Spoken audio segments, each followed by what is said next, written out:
Welcome to another edition of Zoba'scorner. My name is Chizoba, and I have a question or a food for thought for you today. So I was recently reading First Samuel and came across a few verses that just have been pondering on the last couple of days. I haven't really settled on an answer, and I wanted to get your take on it. So let me set it up. It starts with First Samuel chapter 9, where we hear all about this is okay. Let's go back one more chapter. Starts in First Samuel chapter 8.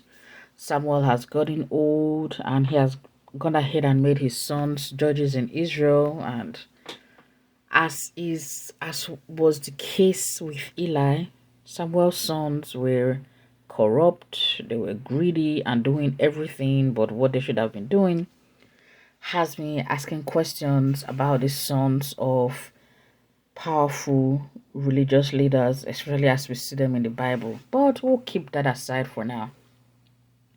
So we go on, and because of that, the children of Israel decide, well, we want a king. Everybody else has a king, and Samuel, honestly, your sons are not doing what they're supposed to do. So go ahead, assign us a king, and Samuel tries to dissuade them, essentially tell them, why not rely on God? And they were like, yeah, we hear you. We want a king.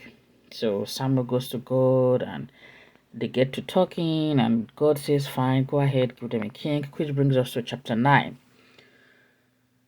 Samuel has seen it is going to be from the tribe of Benjamin, and it's going to be from a specific family and a son named Saul, and that is where we get introduced to Saul, who goes out looking for his father's donkeys in what I believe was a chain of events set off by God to get Saul to Samuel, or so on and so forth and so forth. Saul finally meets Samuel, and then when he gets to Samuel, that's when Samuel tells him, well, you know you're going to be king. And to show you as proof, he tells him several different things that will happen on his journey. Including what's going to end, at the end of it, tells him, we're having a feast. You're he like essentially he honors Saul. This is First Samuel 9 from 23, where Samuel said to the cook where they had gone to a feast, bring the piece of meat I gave you, which I told you to set aside. So the cook brought the choice piece of the leg and placed it before Saul. Samuel said, look, here is a piece that was kept for you. Eat it. I saved it for you to eat at this time with the people I invited. And at dawn, Samuel anoints Saul, and he gives him a message from God. So it brings us to chapter 10, which really is where the verses I had a question about happen. So chapter 10, everything Samuel said has come to pass for Saul, the people he said he will meet, the events that he said will happen. And finally, it was time to anoint the new king of Israel. So Samuel has gathered everybody at a certain location, like the entire nation. They arranged themselves by tribes, and then whatever it is they had to go through, the Lord was speaking. So they assembled, everybody assembled by tribe, and the Lord picked the tribe of Benjamin, and from the tribe of Benjamin, they now assembled by families, and the Lord picked Saul's family, and then each family assembled by members, and the Lord picked Saul. Now, here is where I started to have questions. This is First Samuel chapter 10, starting from, let's start from verse 21 and end on verse 23, and I'll be reading from the Good News Translation. Then Samuel had the families of the tribe of Benjamin come forward, and the family of Matri was picked out. Then the men of the family of Matri came forward, and Saul, son of Kish, was picked out. They looked for him But when they could not find him, they asked the Lord, "Is there still someone else?" The Lord answered, "Saul is over there, hiding behind his supplies." So they ran and brought Saul out to the people, and they could see that he was a foot taller than anyone else. Okay, so that's the Good News translation. But I have, let me read it in, okay, let me read it in NKJV, New King James Version. When he had caused the tribe of Benjamin to come nearby their families, the family of Matri was chosen, and Saul, the son of Kish, was chosen. But when they sought him, he could not be found. Therefore they inquired of the Lord further, "Has the man come here yet?" And the Lord answered, "There he is, hidden among the equipment." So they ran and brought him from there, and when he stood among the people, he was taller than any of the people from his shoulders upward. Okay, so here's my question and what I have been pondering on. Why did Saul hide? Now remember, this is somebody who, by the way, he's been described as one of the most handsome men on the land. He's amongst the tallest. He has encountered Samuel. Everything Samuel has told him about has come to pass. He's already been anointed king. And this event is pretty more or less, call it his coronation, announcing him to the entire nation. He's already been anointed king at this point. So why did he hide? Like, I've thought about this day in and day out. I even woke up in my sleep thinking about it. Why did Saul hide? At first I wondered, well, was he thinking, what if this is not true? Because Israel had never had a king before. It's all been judges. Saul was pretty much, there was no template before Saul. There was nothing for him to follow. Right? He was the very first king. So what if he was thinking, well, yeah, that this may not be real. But again, why would you hide? You would stand with everybody else. And if it's for real, they will call you out. Especially since you've dealt, but I'm pretty sure everybody in the land knew who Samuel was at that point.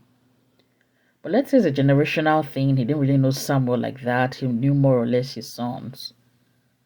However, everything Samuel had told him the previous day or on their previous encounter happened exactly as Samuel said he would. Whatever prophecy Samuel issued, Saul had seen manifested in his life.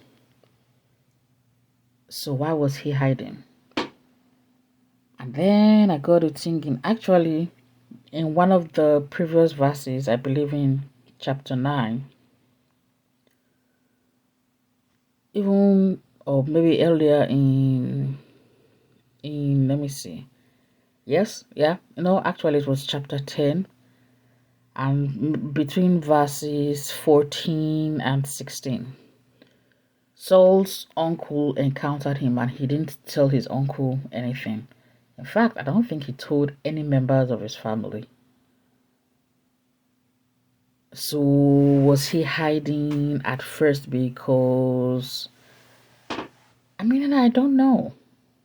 Like, no matter how I think about it, I tried reading those verses in as many Bible translations as I can. And all the verses, especially the last two, like regardless of what version of the Bible you read, whether it's Message, Amplified, King James, New Living Translation, I tried NIV, all of them reference and the people could not find Saul to the point, the extent they had to go back and ask God, the king you said we're going to have, is he here? Is he coming? And in every single version, the Lord's response is, yeah, he's hidden either behind supplies, it might be called equipment, behind wherever, however, what the different versions might call where Saul was hiding a different thing.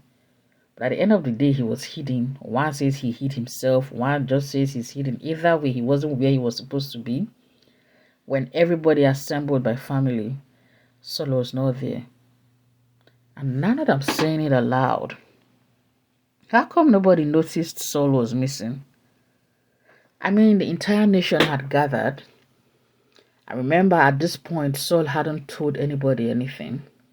Everybody was arranged by the family, by the tribe, all the nations, all the tribes rather, in the entire nation. So I'm just thinking, in Saul's family, how come before then nobody noticed? Saul is not here. Where did Saul go? Everybody's here. Everybody in the entire country, everybody in the entire nation is here. We're about to choose a king. Is this monumentous occasion? Nobody in the family of Kish, when Kish was chosen, nobody said, and remind you again, just Saul was the tallest amongst everybody, most handsome, and yet nobody noticed Saul was missing. To the extent, when it came time, when they picked Kish's family, and then they were, oh, is a man here? Do you see him, the one the Lord has chosen? Where is he? And they had to go to God to find. Has the man come here yet? They didn't even say, is this so? Oh, he's the only one missing. Is this so? Has the man, from the New King James Version, has the man come here yet? And God had to answer and say, yeah, over there. Look, look, look, over there. That is where he's hiding. Why did Saul hide though? I don't know. I don't know. It's an interesting question. And so I'm posing the question to you. And I'm really looking forward to what revelation you get out of the scriptures. Please let me know. I'm really, really curious. Remain blessed.